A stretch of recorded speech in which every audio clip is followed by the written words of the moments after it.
Hace algún tiempo me propuse averiguar cuál era la antigüedad o cuál la recientez de los estudios y las investigaciones concernientes a la problemática parental filial. Yo creía que el interés en esta problemática era contemporáneo al interés que en su momento había despertado el niño. O sea, un fenómeno de principios del siglo XX, ¿no? Recordemos que particularmente en los países nórdicos y especialmente en Suecia, se decía que el siglo XX sería el siglo del niño. Entonces yo dije, seguramente ahí también comenzaron los estudios, ¿no? Respecto a la problemática parental filial. Pero supuse mal, ya que pesquisando el asunto me enteré de que el interés en esta problemática es muy posterior. Tanto es así que en 1931 se publicó el Manual de Psicología del Niño, Manual de Psicología del Niño, publicado por Murchison, mejor dicho, compilado por Murchison, reúne las contribuciones de los que por entonces eran los mejores especialistas en la niñez. Esta obra tiene 1200 páginas. No hay un solo artículo dedicado a los problemas entre padres e hijos. Eso en 1931. 20 años después se publica en 2 tomos el Manual de Psicología Infantil. Estos son los 2 tomos, Manual de Psicología Infantil, una compilación de Leonard Carmichael, 1400 páginas, y uno busca en vano un artículo acerca de la problemática parental filial. No hay un solo artículo en una obra tan importante. En 1954, Arthur Gersel, este señor, publica Psicología del Niño. Gersel, Psicología del Niño. El señor Gersel es uno de los mayores especialistas en la niñez. Este libro tiene 600 y pico de páginas. Y hay una sola y que ni siquiera está completa, que Gersel dedica a esta problemática, ¿no? Que él llama actitud de los padres frente a las faltas e inconvenientes de los hijos. Eso ocurría en los primeros años de la década de 1950. Estamos hablando de hace ya 60 años.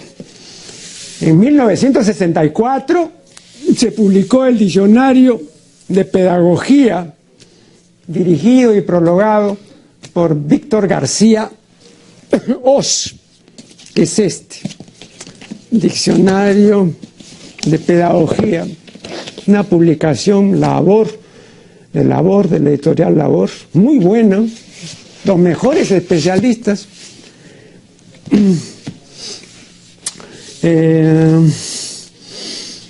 Y acá hay una sola contribución que apenas ocupa pues una página, y el autor habla de lo que él llama actitud de los padres frente a las faltas e inconvenientes de los hijos.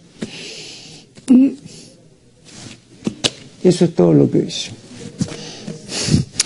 En este diccionario, ¿no?, 2 únicas páginas dedicadas al problema de los padres y los hijos.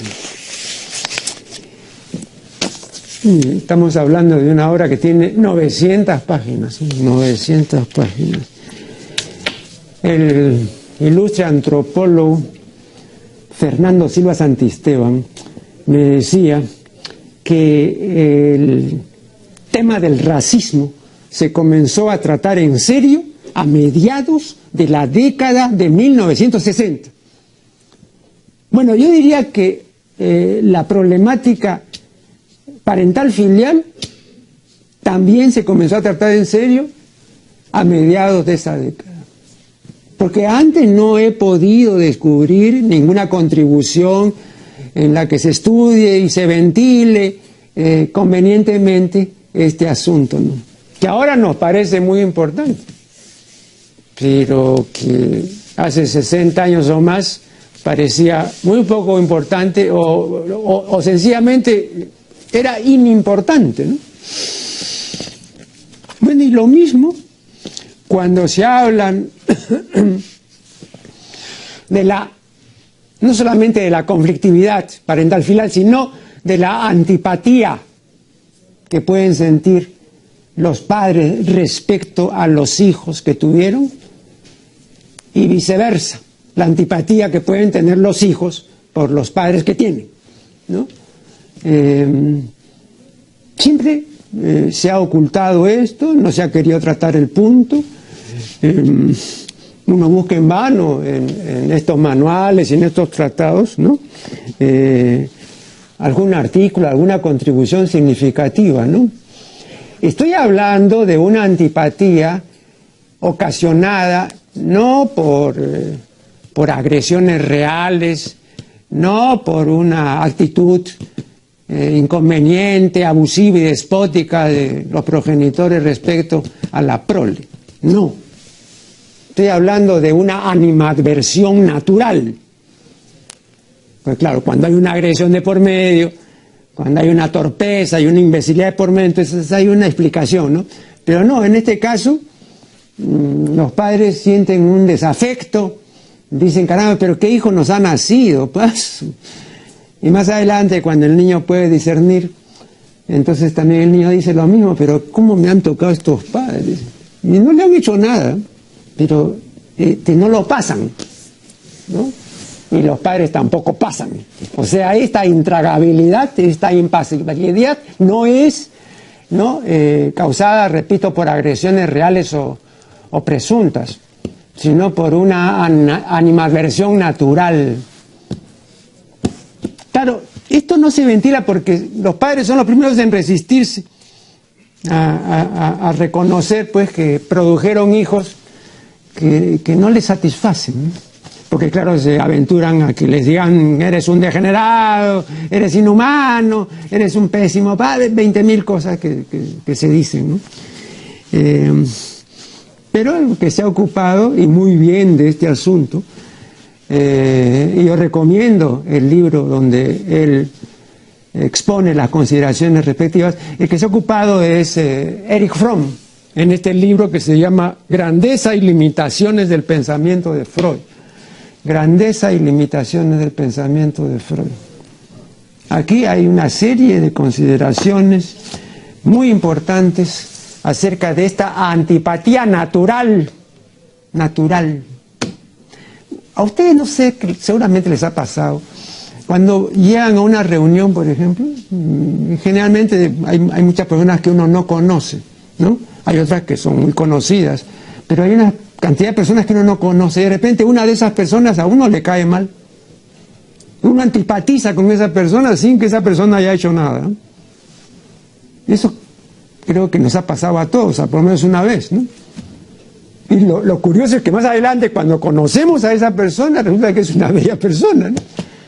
Pero la vimos y nos cayó mal, y no nos dijo nada ni nos hizo nada, ¿no? Y lo mismo es acá. Y eso lo estudia muy bien Fromm. No hay necesidad de que haya una causa real, así, una agresión, una torpeza, repito, sino que le cayó mal, pues, ¿no? Entonces no lo pasa, no lo traga. Tanto los padres respecto a los hijos, cuanto los hijos respecto a los padres, ¿no? Ese es un punto muy importante. Ahora, cuando se dice, ¿por qué estas desarmonías? ¿Por qué estas antipatías? Etcétera. Vean, es muy raro ¿no?, que un matrimonio, que los que van a constituir pareja matrimonial acierten. Ocurre ocasionalmente, ¿no?, pero lo común es que no acierten.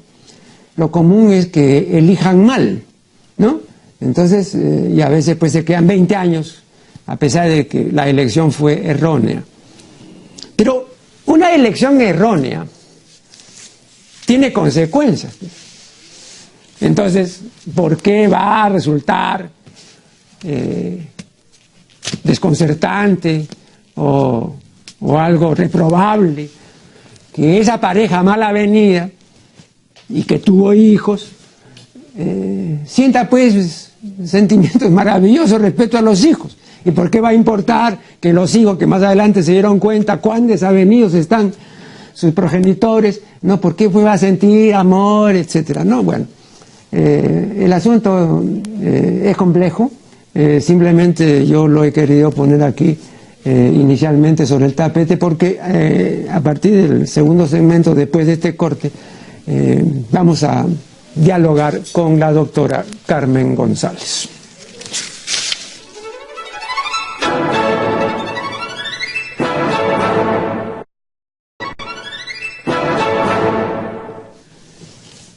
Estamos, como ya dije, con la doctora Carmen González, que no necesita de ninguna presentación, es una figura ampliamente conocida, psicoterapeuta, psicoanalítica, en fin.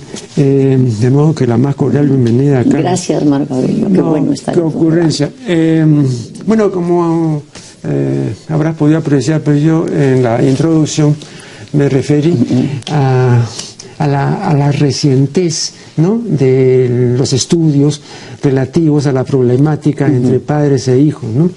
Y yo me he preguntado por el motivo de esta recientez. Fíjate, en la década de 1950, ¿no?, y lo sabemos perfectamente porque somos de esa época, la película de James Dean, ¿no?, Rebelde sin causa y Al este del paraíso, fueron sensacionales. Hoy si las pasan inadvertidas, pero en esa época era la rebelión, era el anticipo de la gran rebelión estudiantil que se produjo la década siguiente. Pero fue la década, o sea, solo hace 60 años. Como si se sintiera diferente. Claro. ¿No?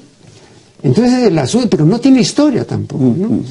¿A qué atribuyes este carácter reciente, ¿no?, del cambio, ¿no?, o del inicio del cambio en las relaciones entre padres e hijos? Yo creo que primero el hecho de, tú leías ahora en la primera parte de tu programa, de cómo recién se empieza a pensar en el año 50, ¿no? Ah, sí, más adelante incluso. Yo creo que los padres han venido, especialmente la figura paterna, ejerciendo un gran autoritarismo, pero algo ha pasado que de repente la mujer empieza, creo, a tomar un poco de fuerza. Eso estaba pensando. Y entonces la figura masculina empieza a declinar como autoridad, como única autoridad. Y entonces estamos en una etapa de transición, donde en los hogares ya el padre no es lo que era y la madre tampoco es tan dura como antes, porque tiene temor de todo que sale en los diarios sobre el daño que pueda causar a los hijos, y entonces a veces se han ido al extremo opuesto, se han puesto muy flácidos. Eso unido a la tecnología, donde los hijos dicen, papá, tú no sabes nada. Pero perdón, yo recuerdo que todavía, en la década del 50, sí, ¿no?, había en muchas casas todavía la costumbre, por ejemplo, de tratar de usted a los padres. Sí. Ya, luego, recuerdo también perfectamente, sí, que a mediados de la década del 50, y esto no me lo han contado porque ocurría en mi barrio, ¿no?, había una chica que aún había terminado el colegio, que tenía ya enamorado, y este enamorado tenía automóvil. Entonces yo recuerdo, porque se me quedó grabado, que el joven venía el domingo para ir al cine con la chica, en la matiné. A ver, matiné. No, ya. Ya, era mucho ya. Mucho. Entonces iban a matiné. Entonces yo imaginaba, pues, ingenuamente, claro, que iban a ir en el carro de él. Ya. No. iban en ómnibus. El carro era peligroso, claro. porque Entonces, dos era... no. Yo me acuerdo que decían, es casi como una cama, decía claro. mi papá, ¿por qué te vas a ir a la cama de ese muchacho en el carro? Es que eran los carros americanos pues grandes, no había pues Volkswagen ni nada. Claro, claro. Entonces se consideraba eso lo propio. Claro, claro. Y no estamos tan lejos, pues todo No, te digo nada. yo. ¿No? Entonces la persona decente, incluso se distinguía, ¿no?, entre la chica formal, la chica decente, y la chica no tan decente, a la que se llamaba de diferente manera, pero se le llamaba, por ejemplo, planera, pampera, maroca, etcétera, ¿no? Sí. Era la chica que se permitía una serie de cosas que una chica decente no se podía No se podía permitir, sí. Bueno, entonces el asunto tampoco no fue tan brusco, ¿no? O sea, Claro. los cambios tardaron todavía. Sí, y como yo cuando pienso en esa etapa, pienso de que qué ha pasado, ¿no? ¿Qué es lo que ha ocurrido, ¿no? A mí se me ocurre que que el mundo también ha cambiado, porque yo más aludo a que las mujeres empezamos a estudiar y a trabajar. Yo me acuerdo cuando estudiamos Derecho, éramos solo 10 mujeres, Sí. pero ya era algo. Pero me decían, ¿Derecho? ¿Vas a estudiar Derecho? Como que eso era privilegio de los varones. No, pero no solamente eso. Yo recuerdo que en un almuerzo mi padre había invitado a un compañero de promoción y entonces y había otro señor también de la misma edad, pero muy amigo de ellos. Y entonces este señor en algún momento dijo que su hija, ¿no?, quería ingresar en la universidad, pero que él se oponía. Entonces le preguntaron, pues, ¿pero por qué te opones? ¿No quieres seguir pues estudios superiores y todo? Y entonces dijo esto que pero era bien característico, es que no quiero que quede embarazada. Meterse en la universidad. Bueno, pero estaba viendo también a la hija como un objeto sexual, ¿no? No, pero, como una vagina. No, pero no, un momento, pero estaba protegiéndola, pues. Claro, ¿no? claro. Entonces, claro, ahí iba a ser pues una jauría, no, pues, ¿cómo voy a yo a permitir? Claro. Entonces, todavía era un peso muy, muy considerable. Sin embargo, ahora tú ves que hasta la manera como las mujeres nos vestimos, las joyas, por ejemplo, demuestran poder, ¿no? Todo, en todo. Sin embargo, en la intimidad de los hogares, los dramas subsisten. Es como que los dramas de siempre han salido, porque antes creo que eran como una relación, siempre han habido odios fuertes, amores, pero odios muy fuertes, pero sin embargo estaban como más tapados. Tienen que haber habido siempre han habido violaciones, siempre, pero estaba tapado.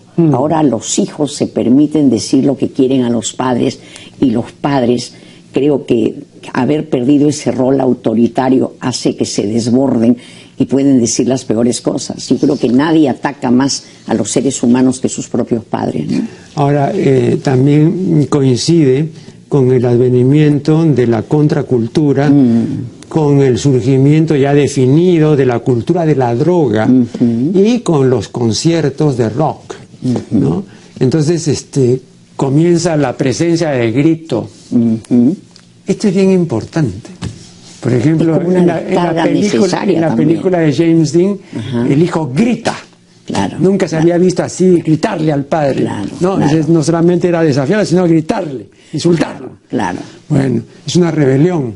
Claro, en el concierto es igual, ¿no? ¿A quién están gritando finalmente, no? Claro, pero... Escúchenme. Pero era como una liberación. Claro, Sí. siempre es una descarga. Es una descarga. No es un proceso por el cual vas a crecer porque como que no está procesado, pero es una catarsis, algo catártico, una descarga, ¿no? Pero es que los padres, ¿acaso no hemos enseñado a los chicos siempre a hacer catarsis y a descargar? Porque esa no es la manera de enseñar. Tú cuando quieres enseñar a un hijo tienes que tratar de controlar tu emoción. ¿Y acaso los padres siempre no hemos corregido con gritos, con maltratos, con golpes? Pero, y tú lo sabes mejor que yo, yo he tenido ocasión de conversar con muchos hijos que recibieron castigo de sus padres. Y muchos me dicen que lo agradecen. Sí, pero yo creo que... Perdón, y lo mismo de la gente que fue maltratada y a la que le pegaron en los colegios. No todos se quejan. No, porque muchos de esos castigos eran buscados para que el profesor... Para le ponga límite. Claro, no, y para que el profesor, si te había puesto, por ejemplo, una mala nota, y uno pues con mala nota no iba a tener la propina y no iba a tener el apoyo ¿no? de casa. Entonces uno iba, y eso yo lo he visto, y le decía pues que por favor que le corrija esta mala nota porque había que regresar estos papeles firmados por el apoderado, por el padre. Y entonces el profesor con toda tranquilidad y sin imponerlo decía, ¿pero tú ya sabes cuál es el costo? Sí, profesor. Entonces sacaba un látigo de 3 puntas, un chicote de 3 puntas. Nos llevaba a un corredor y nos tiraba pues unos cuantos fuetazos y borraba la mala nota. Pero se lo pedíamos. O sea, no era un abuso. Como decir, castígueme por haber sacado esa mala nota. Claro, pero no era un abuso. También ahí hay que corregir eso, ¿no? Había una costumbre. Una costumbre. Claro, cuando es costumbre, pero mira, lo que yo veo, por ejemplo, en los padres de familia, que hay sadismo para pegar a las criaturas, ¿no?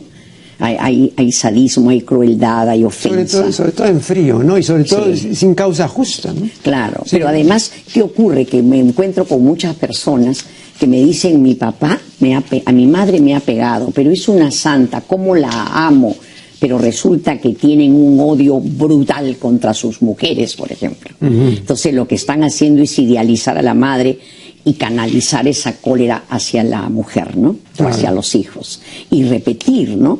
Porque ellos están felices de que les han pegado, pero sin embargo esa rabia guardada hace que esté como una flema acá y por la mínima cosa la descargan sobre sus hijos, los hijos los odian y esto transgeneracional de odio continúa.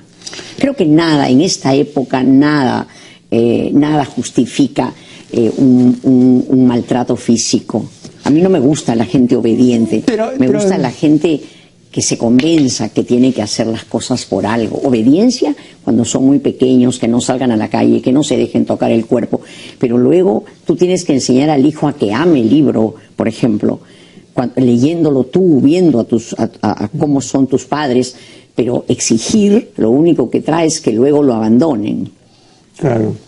Entonces hay que enseñarles a tener un vínculo afectivo con muchas cosas, ¿no? Yo veo que los hijos son como pequeños clientes que yo tengo que darles afecto, pese a que, como dices tú, puedo tener mucho odio y mucha cólera contra mi hijo, ¿no? Así es. Vamos a hacer acá la primera interrupción, o la segunda, y ya regresaremos. Niña, ¿tendrás un vasito de agua?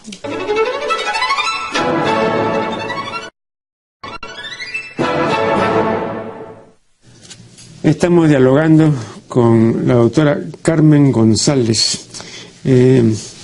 Teníamos una dificultad inicial, ¿no?, respecto a la aparición, ¿no?, de la rebelión juvenil y de la decadencia del padre, ¿no? Ahora, eso en relación con nuestra cultura, porque creo yo que en Norteamérica eso comienza en la década del 40, ¿no es cierto? Y luego se manifiesta ya en la década del 50 y es ya perfectamente ostensible en la década siguiente, ¿no? Entonces, en un lapso de 30 años ya las cosas habían cambiado. ¿Cuánto tiempo entre nosotros tuvimos que esperar para que cambien? Claro.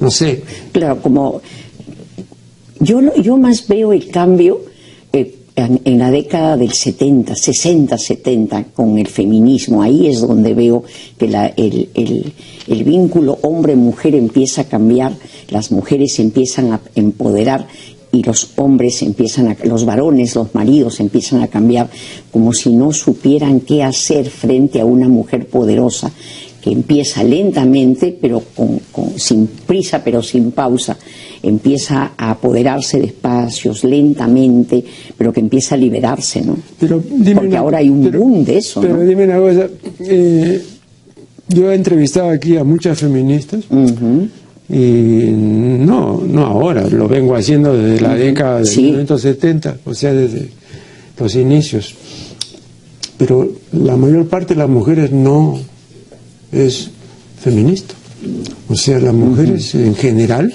no son feministas. Claro, no asumen esa ideología feminista, pero sin embargo empiezan a cambiar. Yo creo que la situación de predominio del macho hace que empiecen a cambiar aún sin ser conscientes de que ellas también favorecen ese fenómeno machista. Pero dime una cosa, ¿cómo van a poder cambiar bien cuando el macho término medio resume toda su, entre comillas, filosofía, digamos, en una anécdota que a mí no me lo han contado, sino que a mí me ocurrió? ¿Lo has visto? Que una vez tomé un taxi y ahí resultó pues un taxista parlanchín, y entonces comenzó a hablar de las mujeres y del matrimonio y todo. Y yo le dije, oiga, ¿y usted? Porque más o menos se presentaba como un Don Juan, ¿no? O algo así. Entonces, ¿y usted tiene alguna receta, alguna fórmula? Ah, sí, una infalible. ¿Y cuál es? Ofrecer hasta meter. Bueno, yo digo, ya con gente así, que no es minoritaria, ¿no? No. Claro, entonces... Primates homínidos, claro, homo, hay miles. Sí, pero así, no vamos a ningún sitio. Claro, pero esa es una realidad, claro. ¿no? Entonces, ¿cómo se va a hacer, ¿no?, para corregir, digamos, algo que es un sentir mayoritario? Claro, mira, lo que yo creo es que ahora... primero, el matrimonio hace tiempo que está en crisis, ¿no? Hace tiempo que está en crisis.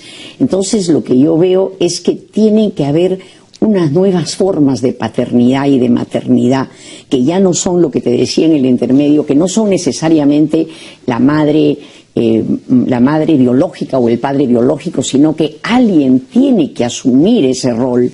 Pero lo que sí creo que ayuda al hijo a madurar es la realidad. No ocultarle la realidad del padre que se marcha, por ejemplo, ¿no? Ni ocultarle la realidad de la madre que por insensata se va con otro hombre y deja al hijo con la familia. Yo creo que una de las cosas que hacen bien al ser humano es la realidad.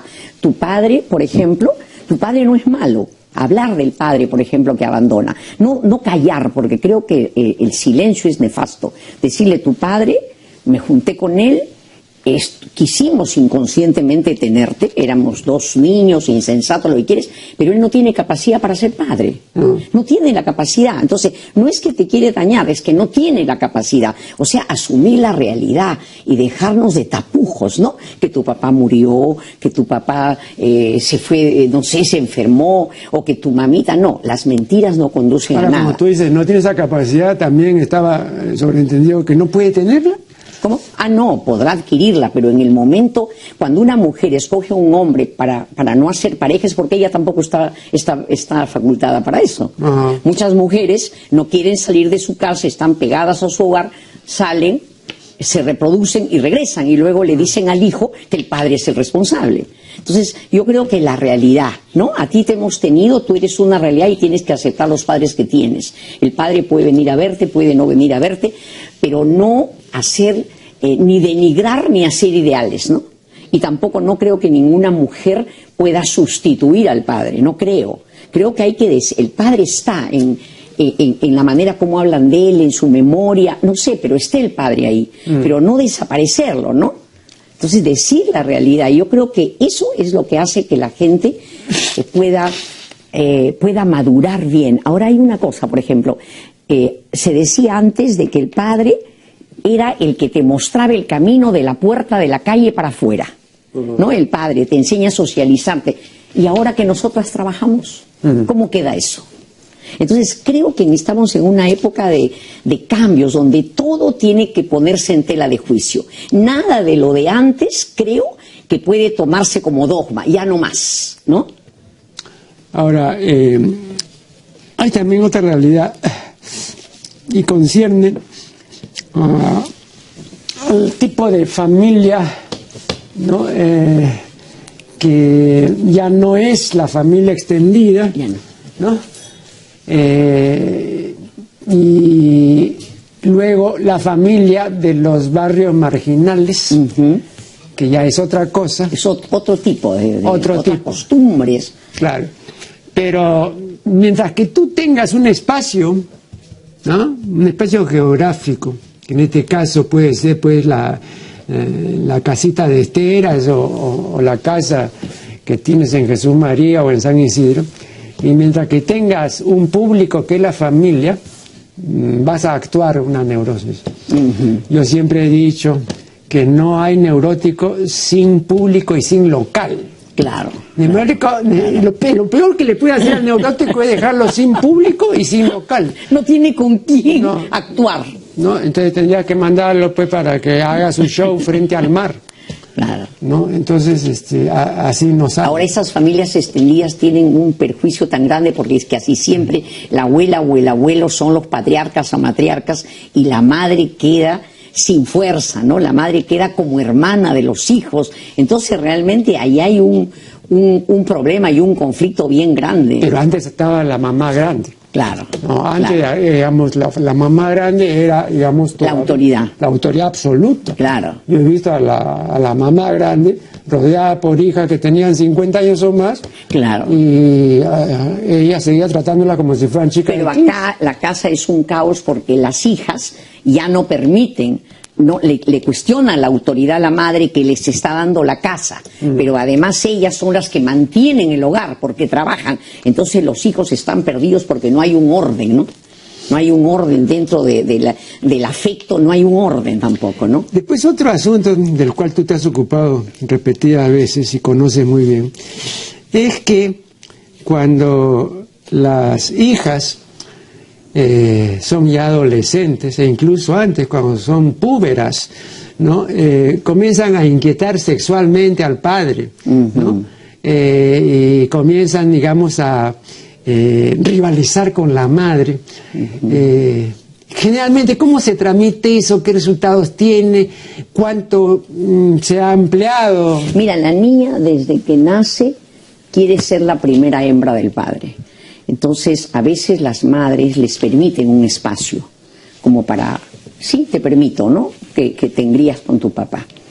Pero a veces cuando el marido y la mujer están unidos fuertemente por necesidades de ambos, entonces las hijas sienten que no tienen un espacio. Oye, pero yo te digo una cosa, yo he visto en clase media, por ejemplo, y también sin duda tú, ¿no?, porque en esto tienes mucha experiencia, ¿no?, que uno a veces piensa en las relaciones de las hijas con los padres o los coqueteos y todo eso como algo furtivo, como algo que se hace a escondidas o como algo que se hace cuando la mujer no está, etc. No, yo más de una oportunidad he visto que el padre está con su hija ahí o con las dos hijas, está aquí la madre y el padre está en unos manoseos locos y la madre no dice nada. Y hay una tolerancia, ¿no? Pero hay psicoanalistas que señalan de que cuando la madre no pudo hacer el Edipo con su propio padre, es permisivo en relación a que las hijas puedan estar con el marido. Sí, en la clínica se ven muchos casos de chicas que cuentan de que su mamá está, el papá está y él las toca, y la mamá se hace la que no ve, ¿no? ¿Sí? Pero, sin embargo, hablar de esto es importante. Antes nunca se hablaba. ¿Y qué cosa dicen cuando tú les hablas de esto? Nada, la gente entiende. Por ejemplo, cuando al señor lo prevengo de que se está llevando su hija porque el juez se la ha entregado, pero que a él le va a provocar esta hija, que finalmente es un primate homínido homo, sí. Y entonces es como que cuando pueden reconocer eso, pueden cuidarse. Y me lo cuentan. El problema es no saberlo. El problema está que de repente sienten la atracción por la hija y la tocan, pero cuando nadie quiere ser conscientemente un perverso, sino que el impulso se sale, ¿no? Entonces sí, hay que hablar de eso y en eso es importante. Tu programa es importantísimo porque has tocado temas que eran tabú. Y pero en mi también, programa... Pero sí. También recuerdo, antes de entrar en el último corte, recuerdo que un famoso psicoanalista ya de los primeros, Karl Abraham, ¿no?, decía que hay que también tener en cuenta a la hija seductora, al hijo también seductor.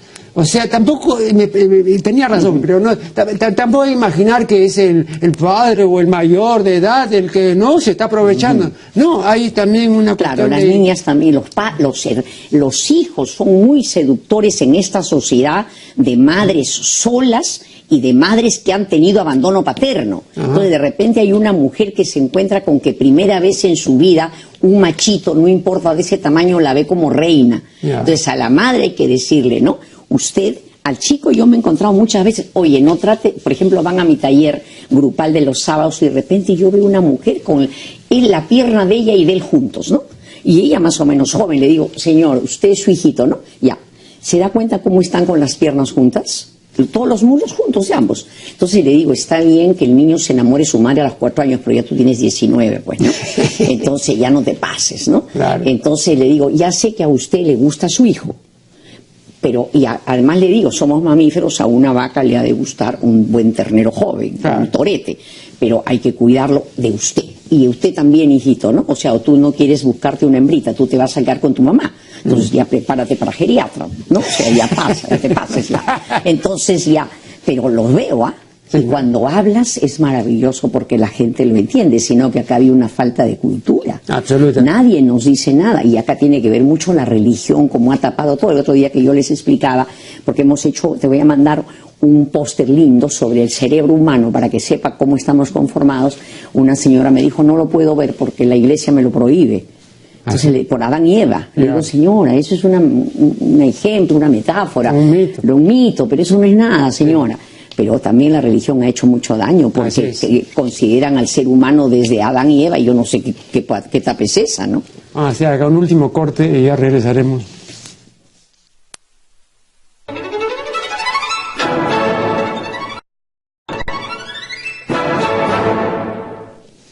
Este es el último segmento de una conversación, como siempre, muy interesante con la doctora Carmen González. Mira que a mí me daba miedo venir a conversar contigo. No, qué ocurrencia. Porque sabes tanto. No, qué ocurrencia. Tú más de una vez has dicho, y ahora también lo has repetido, ¿no? Que hay que aceptar, pues, al padre tal como es, y a estas alturas o en estas honduras no va a ser de otra manera. Pero, mi querida Carmen, te podrían acusar fácilmente de un conformismo peligroso, ¿no? Porque tú que siempre has luchado por las causas de renovación y cambio, aquí ya aceptas una realidad que no tiene ya compostura. No, me refiero, yo puedo cambiar, pero yo no puedo cambiarte, ni puedo cambiar la historia.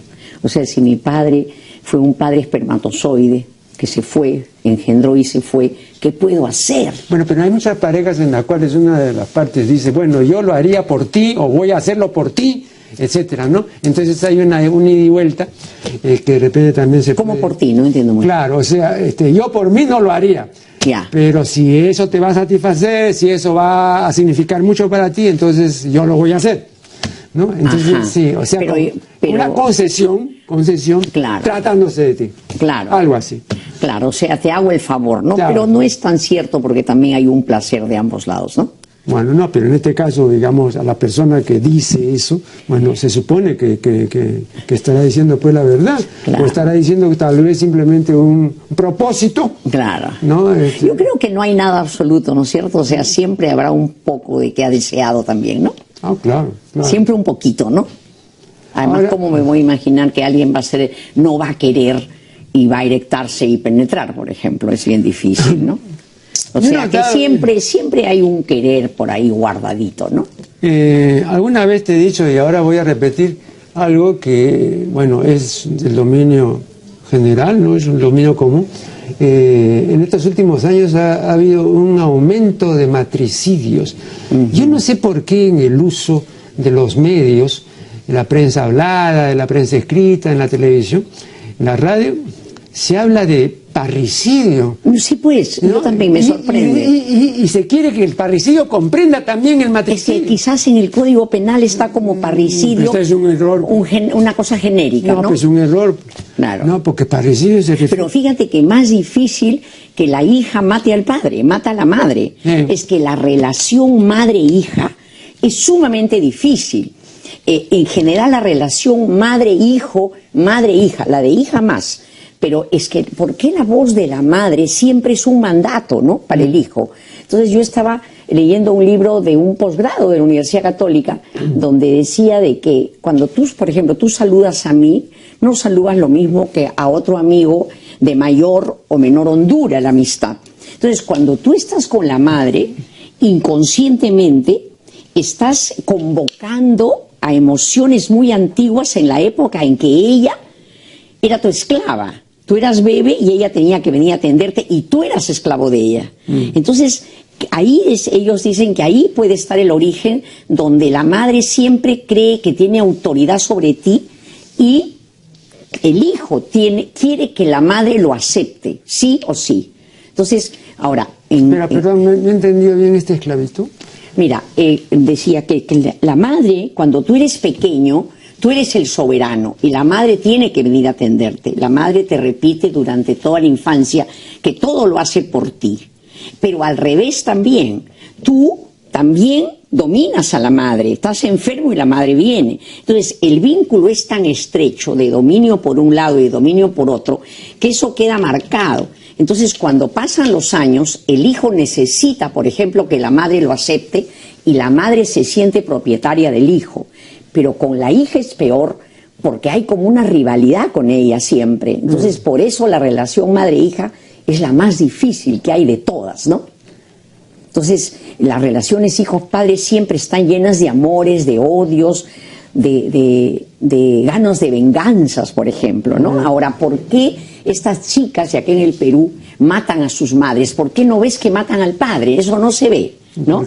Es que la madre, la voz de la madre es tan importante que tú, cuando ella no te acepta, no es que no te acepta la madre que está afuera, sino la madre que tienes acá. Entonces tú puedes hacer lo que quieres mientras no está la madre, porque la madre interna es superada por ti, pero cuando ya se junta tu madre interna con la madre de afuera, ya no puedes vivir. Y estas chicas la madre no las aceptaba en todos los casos de matricidio. Ahora, ¿eso ha aumentado por qué? Yo creo que las hijas se sienten con más derechos a ser, se sienten que tienen que ser respetadas. Ahora, en los casos, por ejemplo, que yo conozco y que fueron oportunamente divulgados por la prensa, ¿no? No las matan pues de un certero balazo, sino les meten 40 puñaladas, ¿no? O sea, es una rabia contenida, ¿no? Ahora, también yo creo que es responsabilidad de las madres. El doctor, recuerdo que el catedrático que yo tenía de jurisprudencia médica nos decía: cuando vean casos así donde ha habido cualquier cantidad de puñaladas y una agresión y una desfiguración, crimen pasional. Claro, eso es pasional. Claro. Es que viene una rabia desde atrás, como si la parte sana, los sentimientos buenos hubieran quedado totalmente arrasados, ¿no? Y no quiere decir que no hay, han estado ahí, porque no existe lo absoluto. Pero también la madre, ¿no? O sea, no solo es responsabilidad de la hija que mata, también hay que ver qué tipo de madre ha tenido, ¿no? ¿Cuál ha sido la relación con esa hija, ¿no? Porque también las madres somos responsables de las emociones que despertamos en los hijos hasta cierta medida, ¿no? ¿No crees? Bueno, claro. El ambiente de la casa. No somos maravillosas las madres, somos monstruos también, y somos lindas y brujas, como todos, ¿no? Pero también depende, es como que las madres no tuviéramos empatía para las hijas. Las queremos a como nosotros creemos, pero a veces no hay empatía, y el mejor regalo para el hijo es saber lo que siente el hijo, y eso no podemos. Pero eso es que tú lo consideras como una especie de temor encubierto porque van a tener una competidora, una cosa así. No, yo creo que la empatía la siento si me han enseñado a mí a sentirla. Pero las madres no nos han enseñado a sentir. ¿Cómo se puede enseñar? Si mi madre siente lo que me pasa, me hace... mi madre... Pero no se puede enseñar. No, pero si es que la madre me muestra, si yo estoy de rabia y me dice, tú estás que quieres matar a la gente, te estás con mucha cólera, me enseña a mirar mi emoción, y yo puedo enseñarle a mi hija, pero en esta sociedad no nos enseñan. Las madres han hecho por generaciones tabla rasa de lo que sientes. Tú tienes que hacer lo que ella piensa, que es bueno. Entonces no nos han mirado nuestras emociones, ni nos han enseñado a que nosotros miremos. De eso se trata, creo, ¿no? De eso se trata, de que la gente mire sus emociones. Acá todo se ha mantenido oculto, ¿no? Ahora, haciendo una perspectiva, pues claro, nosotros hemos hecho una retrospectiva de los últimos 50 o 60 años, y evidentemente ha habido grandes cambios, muchas modificaciones. Pero ¿cómo avisoras tú el futuro cercano? difícil, ¿no? Yo estaba pensando que me ibas a hacer esa pregunta al venir. Yo creo que no veo solo una pequeña luz. No sé cómo será el modelo de padre, el modelo de madre, pero creo que pueden haber dos hitos importantes que nos pueden ayudar. La primera, lo que te decía, la verdad. Hablar de la realidad de las personas. Eso me parece que es un buen hito. Y lo segundo es que tratemos cada uno de ver nuestras emociones y poder ponerlas en bandeja. Sí, yo tengo odio, yo tengo afecto, yo tengo cariño, o sea, poder decir y no como hasta ahora de esconder nuestras emociones. Hay madres que dicen odio a mi hija, otros que dicen quiero matar a mi papá. No solo eso, hay otras emociones, pero permitirnos decir y que podamos sacar en una bandeja las emociones para ver con qué nos quedamos, ¿no? Eso me parece, eso porque no avisoro cómo sería la nueva madre o el nuevo padre, no los avisoro. Yo me permití decir más de una vez que en esta sociedad informática y en esta era digital, estamos hablando de las dos últimas generaciones, poco más o menos, cada generación tiene 15 años, entonces ya tenemos pues 25 o 30 años. Y una de las cosas que yo he comprobado y que sigo comprobando es un empequeñecimiento de la vida interior de hombres y mujeres, ¿no? O sea, hay una reducción de la dentrura, ¿no? Y un aumento de los fenómenos de extraversión. O sea, la gente ahora, por la multiplicación de estímulos, está mucho más proyectada hacia afuera que antes. Al consumismo también, consumismo puro. O sea, ya no es lo evidente, ¿no? Y ves la publicidad, ¿no? Te lo quieres, lo tienes, pero no preocuparse, como tú dices, de la interioridad, ¿sí? Es verdad. Es verdad. Eso sí, creo... Pero esto también es el consumismo terrible en el que vivimos, ¿no? Claro. Donde tú si no consumes, no existes. Claro, no, y lo peor es que, como muchos de estos cambios que están produciendo ahora, no es reversible.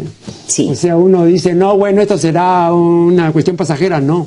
Pero tendría que haber un reacomodo, ¿no?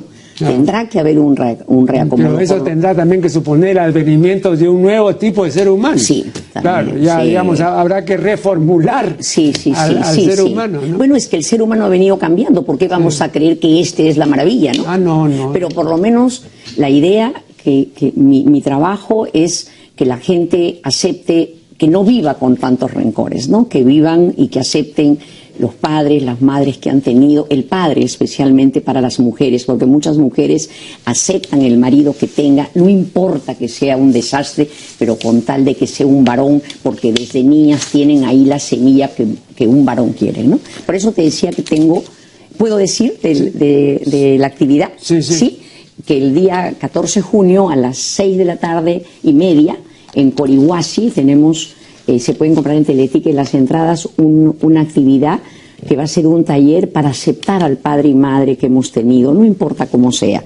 Nosotros podemos cambiar, pero ellos no pueden cambiar. Tenemos que aceptarlos, caballero nomás, ¿no? Así es. Bueno, muchísimas gracias a Carmen González y con ustedes será hasta el programa siguiente.